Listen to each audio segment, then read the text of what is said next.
کیا نماز میں بسم اللہ پڑھنا واجب ہے؟ کیا بسم اللہ الرحمن الرحیم نماز کی پہلی رکعت میں پڑھی جائے گی یا ہر رکعت میں پڑھنا وہ لازم ہے؟ بھائی لازم کسی رکعت میں بھی نہیں ہے، سنت ہے، بہتر ہے جب پہلی رکعت میں آپ اللہ اکبر کہہ کے نیت باندھتے ہیں تو ثنا پڑھیں، ثنا کے بعد اعوذ باللہ من الشیطان الرجیم، پھر بسم اللہ الرحمن الرحیم، پھر سورہ فاتحہ پڑھیں۔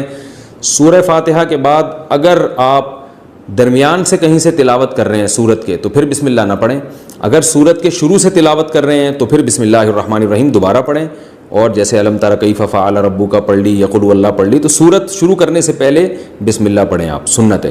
پھر جب دوسری رکعت کے لیے آپ کھڑے ہوں گے تو پھر سورہ فاتحہ سے پہلے بسم اللہ، اور پھر جب سورہ فاتحہ پڑھ کے نئی سورت شروع کریں گے تو بسم اللہ۔ اگر سورت شروع نہیں کرتے، قرآن کے درمیان سے پڑھتے ہیں تو پھر بسم اللہ نہ پڑھیں، کیونکہ بسم اللہ سورت شروع کرنے سے پہلے پڑھنا سنت ہے۔ تو چاہے سورہ فاتحہ ہو یا کوئی نئی سورت ہو، اس سے پہلے بسم اللہ عام حالات میں بھی پڑھنی چاہیے اور نماز میں بھی۔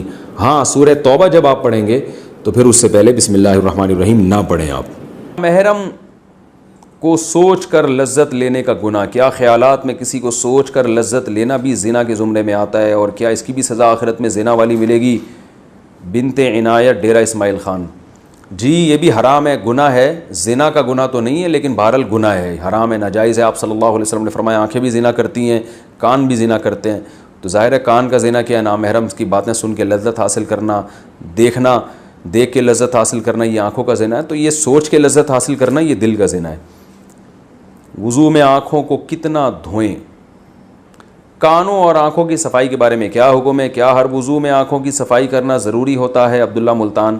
بس جب ہم منہ دھوتے ہیں نا، جب منہ پہ چھپکا مارتے ہیں پانی کا تو آنکھیں دھل جاتی ہیں، اتنا دھونا کافی ہے۔ وہمی لوگ بہت ہی اندر تک پانی پہنچا رہے ہوتے ہیں، اس سے مسئلہ خراب ہو جاتا ہے۔ قرآن پڑھنے کے لیے وضو یا کپڑے پاک ہونا، اگر وضو نہ ہو یا کپڑے ناپاک ہوں تو کیا اس حال میں قرآن پاک کو چھوئے بغیر زبان سے تلاوت کر سکتے ہیں؟ بنت عبداللہ، جی کر سکتے ہیں۔